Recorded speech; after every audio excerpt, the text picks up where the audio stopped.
Hello students, welcome to the Gurukul. I am Vaibhav और आज आपकी तैयारी को बूस्ट करने के लिए एक और चैप्टर आपकी हेल्प के लिए लाया गया है जिसका नाम है वाटर रिसोर्स। देखिए, जैसे जैसे हम चैप्टर पढ़ते जा रहे हैं वैसे वैसे हमारी तैयारी और स्ट्रॉन्ग दिन पे दिन होती जा रही है। तो आपको क्या करना है, आपको बस शांति से बैठ के एक कॉर्नर पकड़ के अपनी पढ़ाई करनी है, क्वेश्चंस प्रैक्टिस करनी है और इस चैप्टर को करते हैं अभी हम स्टार्ट। तो स्टूडेंट, चैप्टर का नाम है वाटर रिसोर्स। आखिर वाटर हमारे लिए क्यों जरूरी है? अच्छा, वाटर जरूरी है तो वाटर की क्या नीड्स है, वाटर को हम किस तरीके से यूज कर रहे हैं, कैसे वाटर पोल्यूट हो रहा है, पानी इतना सारा है हमारी अर्थ पर, है ना, और उसके बाद भी वाटर की स्कैरसिटी है। तो ऐसा कैसे हो रहा है? तो ये सब कुछ आज हम इस चैप्टर में बड़े आराम से पढ़ेंगे और आपकी तैयारी को एक बूस्ट देंगे, एक लेवल अप देंगे, है ना। चलिए स्टार्ट करते हैं। तो देखिए, सबसे पहले लाइफ इसेंशियल रिसोर्स, यानी कि आपकी लाइफ के लिए सबसे इसेंशियल रिसोर्स में से एक है वाटर, है ना। और अगर मैं ये कहूं कि सबसे ज्यादा एसेंशियल है तो वो भी शायद कुछ गलत नहीं होगा, है ना। तो देखिए, इसको पढ़ते हैं, यहाँ पे पहले समझते हैं। Water is a vital natural resource that sustain all forms of life on earth. About 3/4 of the earth's surface is covered with water.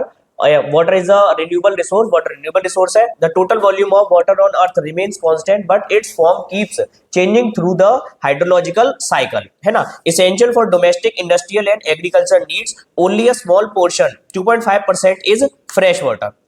देखिए, इसने बहुत सारी चीजें बताई और आपको ये समझाया कि भाई वाटर रिन्यूएबल रिसोर्स है। वाटर एक कैसा रिसोर्स है? रिन्यूएबल रिसोर्स है। काफी सारा वाटर हमारे पास अवेलेबल भी है। अच्छा, वाटर जो टोटल वाटर है वो कैसा है? रिमेन्स कांस्टेंट, यानी कि वाटर की क्वांटिटी कम ज्यादा नहीं हो रही है अर्थ पे से। फिर पानी की कमी कैसे है? तो इसका मतलब है कि पानी पॉल्यूट हो रहा है। क्या हो रहा है? पानी पॉल्यूट हो रहा है। अच्छा, वाटर कांस्टेंट क्यों है? क्योंकि हाइड्रोलॉजिकल साइकिल की वजह से वाटर क्या हो जाता है? रिन्यू हो जाता है। इतना आपको समझ में आया होगा, है ना। उसके अलावा देखें तो पानी को हम कहाँ यूज कर रहे हैं? डोमेस्टिक पर्पस के लिए यूज कर रहे हैं। घरों में यूज कर रहे हैं कि पानी हम नहीं कर रहे हैं? आराम से पानी को वेस्ट कर रहे हैं, नहा रहे हैं, धो रहे हैं, इसको नहा रहे हैं। आप अभी तो वैसे सर्दी है तो बच रहे होंगे, आप पानी सेव कर रहे होंगे। इंडस्ट्री में यूज कर रहे हैं, एग्रीकल्चर में यूज कर रहे हैं। और एक बात और, पानी जो इतना सारा हमारे पास है, 3/4 ऑफ द पार्ट में पानी अवेलेबल है, लेकिन उसका सिर्फ 2.5% हमारे पास फ्रेश वाटर है। तो ये एक कंसर्निंग बात है कि पानी तो बहुत सारा है बट फ्रेश वाटर सिर्फ हमारे पास कितना है? 2.5%।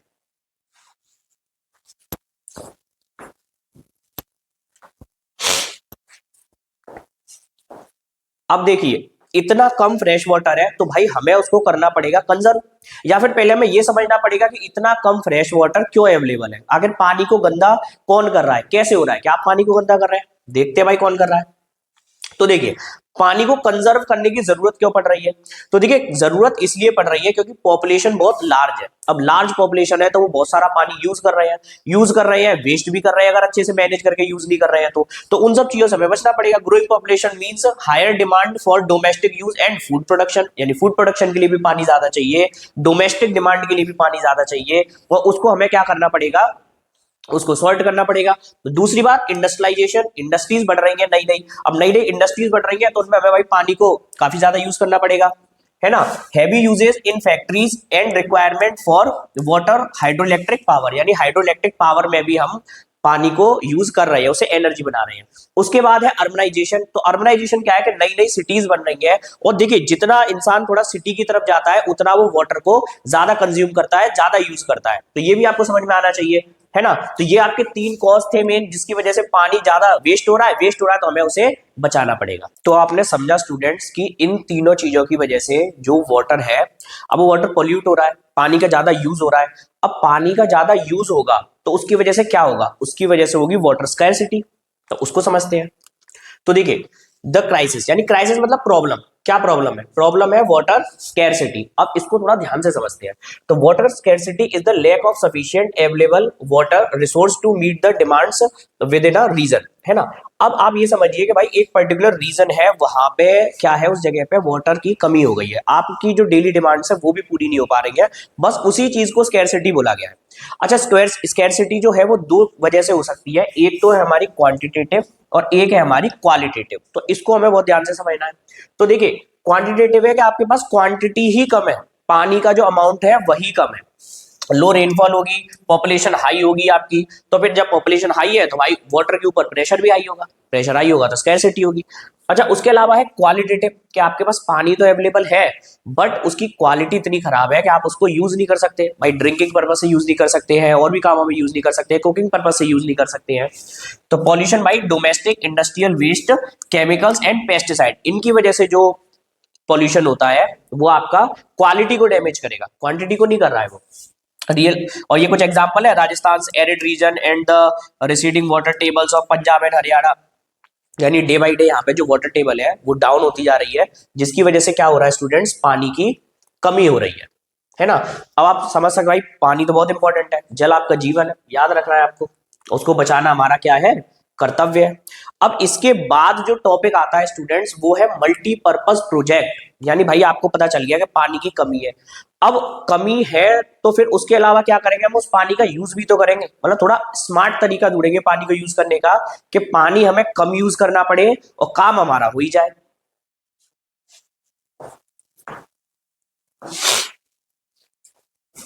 तो देखिए, जब पानी हमें कम यूज करना है और काम भी करना है तो उसके लिए हम क्या करेंगे, उस पानी से मल्टीपल यूज लेंगे, यानी उसकी जो भाई वाटर बॉडी है वहां से हम जो यूज लेंगे वो कैसे लेंगे, मल्टीपल लेंगे। अब उसके लिए हम क्या करेंगे, तो उसके लिए स्टूडेंट्स हम मल्टीपर्पज रिवर प्रोजेक्ट बनाएंगे, यानी एक रिवर के ऊपर हम ऐसा प्रोजेक्ट बनाएंगे जिससे हमारे एक से ज्यादा काम हो जाए।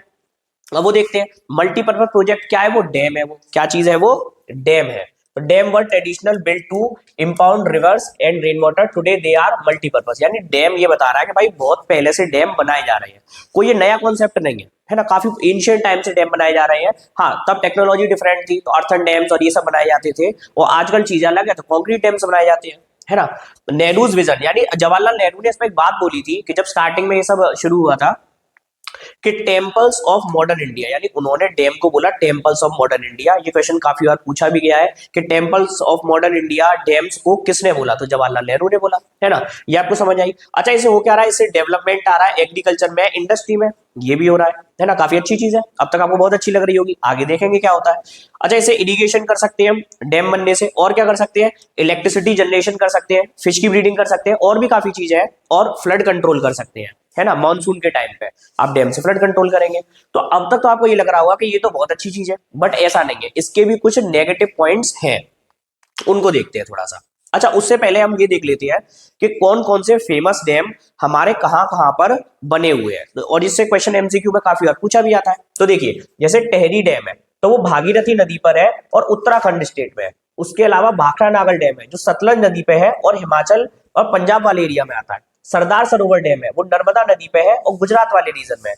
हीराकुंड डैम है वो महानदी पर है और उड़ीसा वाले, हमारे उड़ीसा स्टेट में है। राणा प्रताप सागर डैम है वो चंबल नदी पे है और राजस्थान में है। अच्छा, ये सारे जो डैम मैंने आपको बताए ये यहाँ मैप पे भी दिखाए हुए हैं, आप पॉज करके इसको आराम से अच्छे से देख सकते हैं। इसके अलावा भी काफी इंपॉर्टेंट डैम है हमारे, है ना। अब हम ये देखते हैं कि भाई डैम हमने बना दिया, मैंने आपको बताया कि नेगेटिव बातें भी देखेंगे उसकी, लेकिन अभी फिलहाल पॉजिटिव साइड पे ज्यादा जाती है कि और क्या होता है। हमने देखा इरिगेशन और ये सारी चीजें हमने पढ़ ली, बट और क्या फायदा होता है डैम से, तो वो देखते हैं। तो देखिए, सबसे पहले पावर जनरेशन, ये हमने पढ़ा भी था, हाइड्रो इलेक्ट्रिसिटी बनाते हैं हम उससे।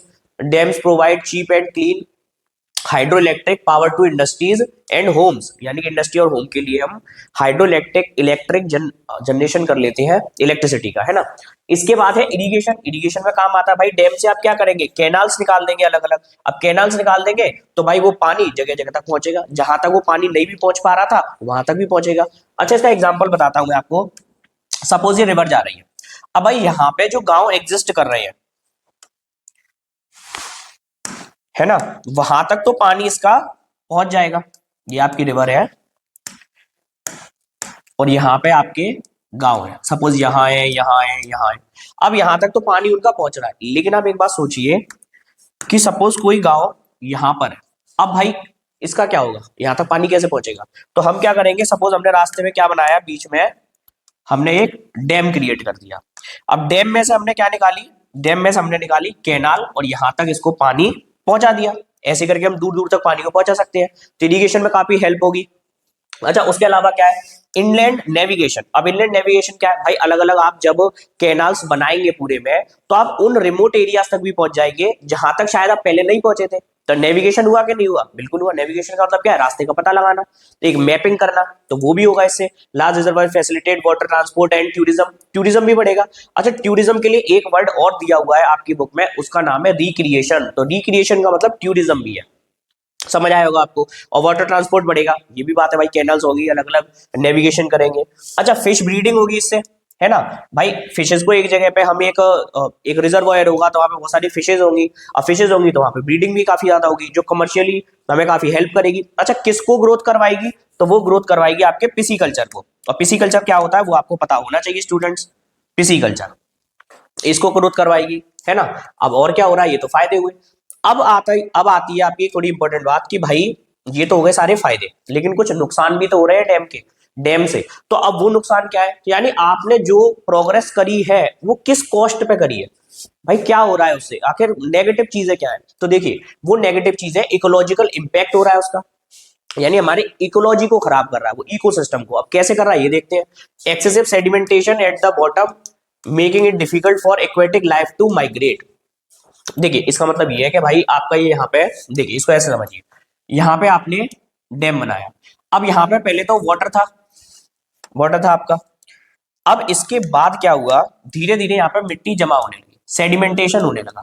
तो फिर वाटर जो हमारी एक्वेटिक लाइफ है उसके लिए जगह कम हो गई। अब भाई वहां पे कैसे एग्जिस्ट करेगी? प्लस एक प्रॉब्लम और आएगी कि जो डैम हमने फ्लड को रोकने के लिए बनवाया था, इसका लेवल यहाँ पे बढ़ता जाएगा और ये ओवरफ्लो कर जाएगा। अब ओवरफ्लो कर जाएगा तो उससे भाई जो फ्लड रोकने के लिए चीज बनाई गई थी उसी की वजह से फ्लड आने लगेंगे। तो ये एक प्रॉब्लम है, इकोलॉजी को खराब कर रहा है वो। तो दूसरी बात, सोशल इंपैक्ट होगा। सोशल इंपैक्ट कैसे होगा? सोशल इंपैक्ट ऐसे होगा कि वहां पे जो भाई जितने लोग उसके आसपास रह रहे थे उनको वहां से डिस्प्लेस कर दिया जाएगा। अब आपको कोई आके बोलेगा अपने घर से चले जाइए, तो आपको कैसा लगेगा? नहीं लगेगा ना। अच्छा, तो यहाँ पे ये एक सोशल इंपैक्ट होगा। उसके अलावा एनवायरमेंटल इश्यूज होंगे। अच्छा, एनवायरमेंटल इश्यूज क्या है? कि देखिए, जब आप एक बहुत बड़ा रिजर्वायर बनाएंगे तो आसपास की जितनी वेजिटेशन है, जितना जंगल है, वो सब कुछ वहां पानी में डूब जाएगा, यानी वो खराब हो जाएगा, है ना। तो ये भी एक प्रॉब्लम है। Submergence of vast forest and loss of biodiversity, यानी बायोडाइवर्सिटी को वो चीज नुकसान करेगी। अच्छा, और क्या है? सिस्मिक थ्रेट्स होंगे। सिस्मिक का मतलब होता है आपका अर्थक्वेक से रिलेटेड। तो वो यही बता रहा है कि जब large reservoirs can include induce earthquake and cause water borne disease, यानी कि उससे अर्थक्वेक का भी खतरा रहेगा। भाई एक जगह पे आपने बहुत सारा मास लगा दिया, फोर्स लगा दिया, तो वो कुछ डैमेज करेगा, ये होगा। उसके अलावा जब पानी वहां एक जगह पे भरा हुआ है तो एक खतरा और होगा कि वहां पे वाटर बॉर्न डिजीज होने लगेंगे। तो ये भी एक प्रॉब्लम है ना। तो इतनी सारी नेगेटिव बातें भी होंगी। अच्छा, और क्या चीज है? और ये है कि भाई जब इतनी प्रॉब्लम हो रही है तो लोग उसके खिलाफ कुछ बोलेंगे कि नहीं बोलेंगे? बिल्कुल बोलेंगे। अब लोगों ने क्या करा? तो लोगों ने जो नर्मदा नदी पर डैम वगैरह बनाए जा रहे थे तब उन्होंने अभियान चलाए, जैसे कि नर्मदा बचाओ आंदोलन। तो इस नर्मदा बचाओ आंदोलन में क्या था वो देखते हैं। तो देखिए, a non governmental organisation NGO that mobilise tribal people, farmers and environmentalist against the Sardar Sarovar dam, यानी कि एनजीओ वगैरह बने वहां पे। एनजीओ क्या होता है? नॉन डेमोक्रेटिक ऑर्गेनाइजेशन, यानी गवर्नमेंट इसको ऑपरेट नहीं करती है, ये लोग अपने आप ही वर्क करते हैं सोसाइटी के बेनिफिट के लिए। तो इसमें बहुत सारे एनवायरमेंटलिस्ट आए, ट्राइबल लोग आए, फार्मर्स आए। उन्होंने बोला कि भाई सरदार सरोवर डैम नहीं बनना चाहिए, इसकी वजह से वहां पे बहुत प्रॉब्लम आ रही है। और प्रॉब्लम क्या आ रही है हमने पिछली स्लाइड में आराम से समझा कि क्या प्रॉब्लम आती है। अच्छा, इनका प्राइमरी फोकस क्या था? एनवायरमेंटल इश्यूज हो रहे थे and the rehabilitation of displaced people, ये भी एक प्रॉब्लम थी। Sacrifice their land for the benefit of the nation, यानी लोगों ने चलिए सेक्रीफाइस कर दिया, बट सेक्रीफाइस किसके लिए कर दिया? क्या देश के लिए या फिर देश के वेल्दी पीपल के लिए? किसके लिए कर दिया, ये भी सब क्वेश्चन है। भाई डैम बना तो उससे सबसे ज्यादा फायदा जो भाई देश की गरीब जनता को होना चाहिए उनको तो नहीं हो रहा है, जो देश के टॉप इंडस्ट्रियलिस्ट है उनको हो रहा है बस। तो ये एक प्रॉब्लम थी, ये सब चीजें चल रही थी हमारे देश में। अच्छा, कब हुआ था ये? 1989 में हुआ था। Save Narmada movement formed to protect the damming of Narmada river, है ना। तो ये सब हुआ, ये भी हमें याद करना है, काफी क्वेश्चन भी पूछे जाते हैं इससे। तो देखिए, अब चलिए डैम से प्रॉब्लम है, और डैम से किस लेवल की प्रॉब्लम है हमने ये भी देखा कि लोगों को आंदोलन तक करने पड़ रहे हैं, इतनी ज्यादा प्रॉब्लम है डैम से। स्टार्टिंग में चीज काफी अच्छी थी, बट जैसे जैसे हम आगे बढ़े तो हमें पता चला कि भाई डैम इतनी भी अच्छी चीज नहीं है जितनी उसकी हाइप बन रखी है। अब फिर इसका निकाला गया सॉल्यूशन। देखिए, हम कहते हैं ना कि जैसे सिंपल चीजें बहुत अच्छी होती है। आप सोचिए, आप इतनी उल्टी सीधी चीजें खा लो, पी लो, कुछ कर लो, वो ठीक है, कभी कभी अच्छी लगती है, पर डेली में आप उनको नहीं कर सकते। भाई डेली में आपको वही दाल रोटी अच्छी लगेगी, है ना, जिसे आप डेली कंज्यूम कर सकते हैं। अब बाकी इस पे आते हैं, तो उसका एक सिंपल सॉल्यूशन निकाला गया, रेन वाटर हार्वेस्टिंग, RWH। क्या निकाला गया? Rain water harvesting. अब देखिए रेन वाटर हार्वेस्टिंग को अगर आप डैम से कंपेयर करेंगे तो उसमें खर्चा भी कम आना है इनिशियली, बाद में भी कोई मेंटेनेंस का इतना ज्यादा खर्चा नहीं है, लोगों को डिस्प्लेस भी नहीं करना है, कुछ नहीं करना है, तो काफी अच्छी चीज है कि नहीं है, ये बिल्कुल अच्छी चीज है। और मैं तो कहता हूँ इसको पूरे देश भर में उसको प्रमोट करना चाहिए, इसका प्रमोशन काफी कम हुआ है अभी। हमारे आसपास देखेंगे तो बहुत ज्यादा रेन वाटर हार्वेस्टिंग नहीं होती है, जबकि होनी चाहिए, है ना। देखिए it is a technique of increasing the recharge of ground water bye capturing and storing rain water, यानी रेन वाटर को स्टोर कर रहे हैं। अच्छा एक बात और, ये कोई नई चीज नहीं है, ये भी हम इसको भी एंशिएंट टाइम से काफी फॉलो करते आ रहे हैं। अभी आप आगे देखेंगे अलग अलग लोकल कम्युनिटीज इसको अलग अलग नाम से अलग अलग टेक्निक से फॉलो करती हुई है रेन वाटर हार्वेस्टिंग, ये सब कुछ। तो देखिए इको फ्रेंडली अल्टरनेटिव है ये, है ना, मल्टीपर्पज प्रोजेक्ट के कंपैरिजन में देखेंगे तो लो कॉस्ट है इसकी, सोशली एक्सेप्टेबल है ना, सब जनता इसको एक्सेप्ट कर रही है, किसी को कोई प्रॉब्लम नहीं है। Reduce soil erosion and flooding, flooding का भी कोई खतरा नहीं है, सॉइल इरोजन का भी कोई खतरा नहीं है। 100% potential to meet local water needs, काफी अच्छी चीज ये है, और इसका प्रमोशन बहुत ज्यादा सरकार को करना भी चाहिए, है ना। और देखते हैं, अच्छा ये इसमें कुछ ये देखते हैं कि रेन वाटर हार्वेस्टिंग किस तरीके से बता रहा है कि आपके रूफ टॉप है तो स्लोपी रूफ है, यहाँ से वाटर को कलेक्ट करेंगे, यहाँ पे कलेक्ट कर सकते हैं, फिर यहाँ से एक पाइप अटैच कर देंगे, है ना, यहाँ से वाटर आएगा ऐसे फ्लो के, देखिए आप तो कैसे आएगा स्टूडेंट्स, यहाँ से वाटर ऐसे बारिश होगी तो ऐसे फ्लो के आएगा, यहाँ पे वाटर कलेक्ट होगा और इस पाइप के थ्रू यहाँ पे आपका ये कलेक्ट हो जाएगा, जिस पानी को आप बाद में यूज कर सकते हैं। वाटर तो काफी वैल्यूएबल है ना, आपको पता ही ये चीज। अब चलते हैं आगे कि इसको किस तरीके से और करा जा रहा है प्रैक्टिस। तो देखिए इसको अलग अलग जगह पे अलग अलग नाम से प्रैक्टिस कर रहे हैं, जैसे गुल्स एंड कुल्स बोलते हैं हम इसको हिमालय वाले रीजन में। अच्छा इसको करते कैसे हैं, जैसे आपको पता है कि भाई ये नेचुरल ये पहाड़ तो इसके ऊपर जगह जगह पे ऐसे स्लोपिंग ग्राउंड्स बन जाते हैं, है ना, इरोजन की वजह से। अब इसमें आके जो आपका वाटर है जैसे यहाँ स्टोर हो गया, यहाँ स्टोर हो गया, यहाँ स्टोर हो गया, यहाँ स्टोर हो गया, बस इन्हीं को हम जानते हैं गुल्स एंड कुल्स के नाम से, ये आपको याद रखना है। उसके अलावा एक है हमारा, देखिए उसके अलावा खादिन्स और जोहास। खादिन्स और जोहास को हम जनरली राजस्थान साइड ज्यादा यूज करते हैं, है ना। उसके अलावा और क्या वो भी देखते हैं। तो देखिए rain fed storage pits in the arid region like Jaisalmer Rajasthan, यहाँ पे। अच्छा करते क्या है इसमें, जैसे सपोज भाई आपका एक खेत है या कोई खाली प्लॉट पड़ा है ना, उसमें हम क्या करेंगे, जैसे सपोज ये खाली प्लॉट है, ठीक है, इस अब ऑब्वियस बात है वो एक रेगुलर शेप में तो होगा नहीं, इसके चारों तरफ पत्थर से या फिर थोड़ी बहुत मिट्टी लगा के एक बाउंड्री क्रिएट कर देंगे। क्या क्रिएट कर देंगे, बाउंड्री। आपने इसको चारों तरफ से पैक कर दिया, है ना।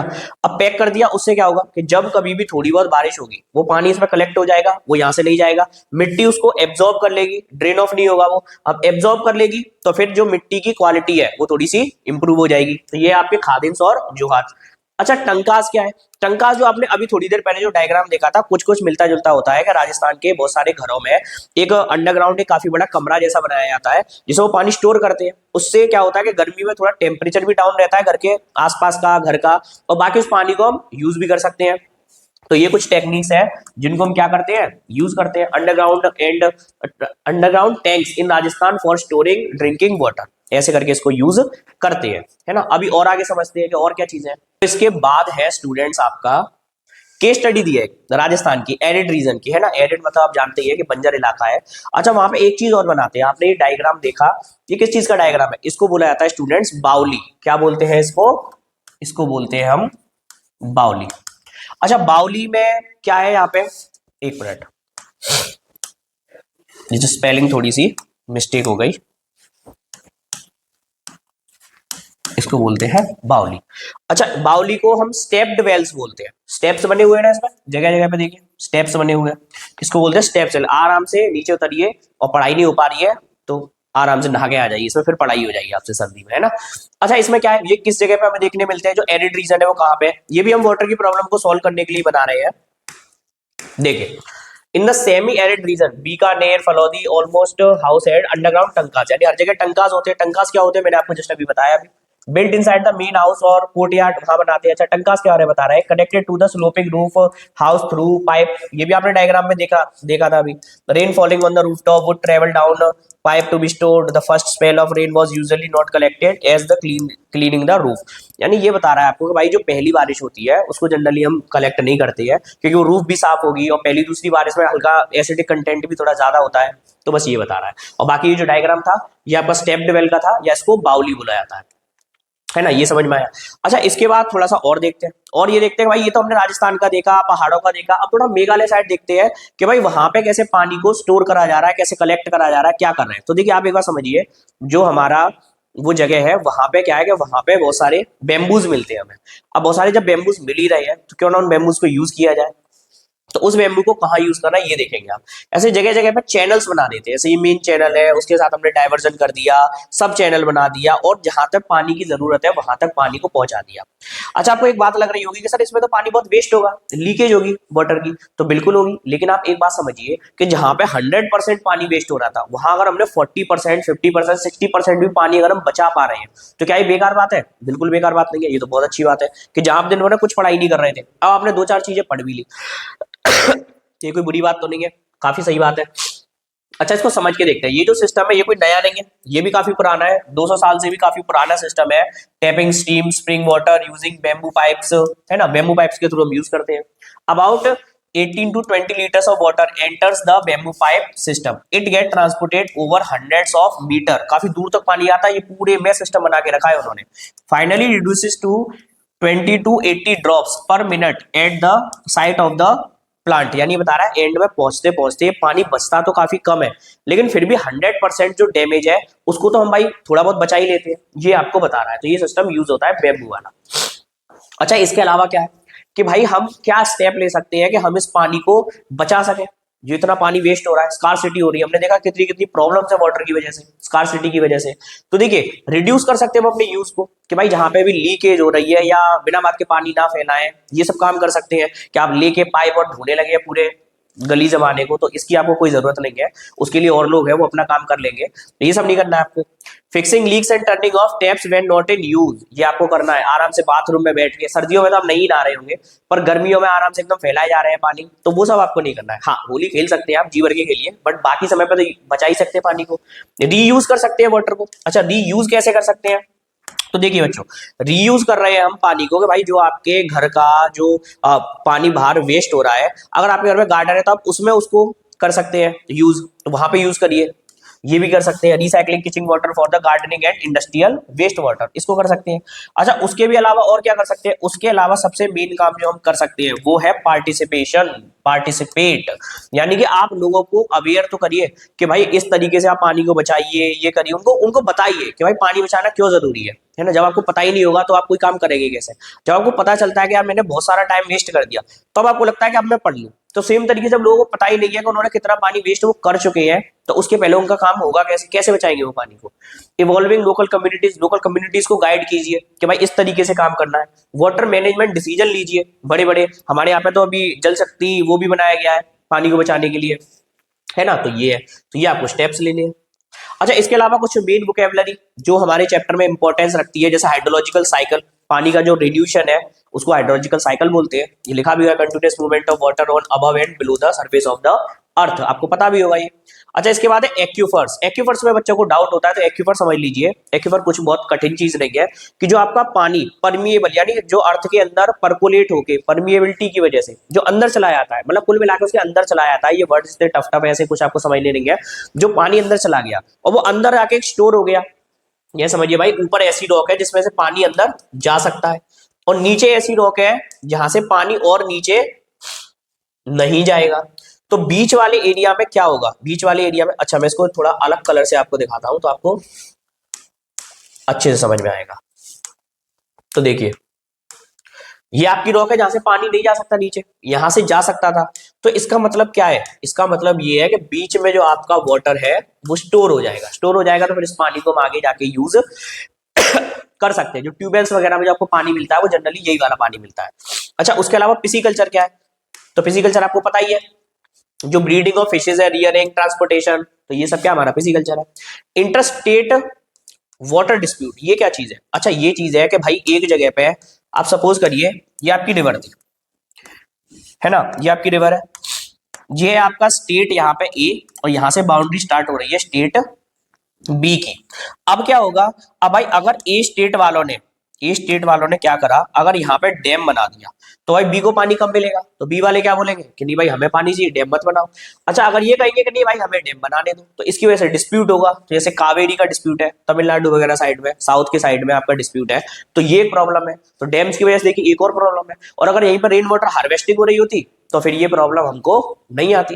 और देखते हैं, अब ये है आपका एक चैप्टर की समरी दी हुई है। अच्छा, समरी क्या है ये देखिए। सबसे पहले हमने इस चैप्टर में क्या पढ़ा, सबसे पहले हमने देखा कि वाटर के बारे में देखा कि वाटर रिन्यूएबल रिसोर्स है, बट स्टिल वो डिप्लीट हो रहा है। उसकी क्या रीजन है वो देखे। स्कैरसिटी क्यों हुई, पॉपुलेशन की वजह से हुई और पॉल्यूशन की वजह से हुई, यानी क्वांटिटेटिव क्वालिटेटिव ये भी देखे थे। अच्छा, इसके बाद क्या हमने डैम को देखा, तो डैम के कुछ प्रोज थे कुछ कॉन्स थे, यानी कुछ अच्छी चीजें थी और कुछ बेकार थी। प्रोज मतलब अच्छी चीज है, कॉन्स मतलब बेकार चीज है। फिर इसका सॉल्यूशन हमने क्या निकाला, इसका सॉल्यूशन निकाला हमने रेन वाटर हार्वेस्टिंग। और रेन वाटर हार्वेस्टिंग के बारे में ये देखा कि ये कोई नई चीज नहीं है, काफी पुरानी चीज है, काफी समय से फॉलो हो रही है हमारे देश में, है ना। तो और उसके बाद सस्टेनेबिलिटी के लिए हम काम कर रहे हैं। तो ये आपका एक पूरे चैप्टर की समरी थी, है ना। आपको ये चैप्टर वैसे समझ आया होगा। तो ये था स्टूडेंट्स आपका पूरा चैप्टर वाटर के बारे में। जल है तो कल है ना। सेव वाटर, पानी को सेव करिए और पढ़ते रहिए, है ना। सेव द फ्यूचर, फ्यूचर को बचाएंगे। अच्छा, इसके जो क्वेश्चन है, तो इस स्लाइड्स में आपको क्वेश्चंस नहीं थे, ये क्वेश्चंस आपको डिस्क्रिप्शन में मिल जाएंगे, और बाकी और क्वेश्चंस भी आपको समय समय पर प्रोवाइड करे जाएंगे। तो आप अपनी प्रैक्टिस को बनाए रखें, आराम से पढ़ाई करें, और कोई भी डाउट हो तो आप कमेंट सेक्शन में पूछ सकते हैं। और मार्क्स आपको कितने लाने हैं आपको भूलना नहीं है, 100 आउट ऑफ 100 की कोशिश में तो आपको लगे ही रहना और लाने ही है ना। Thank you very much students.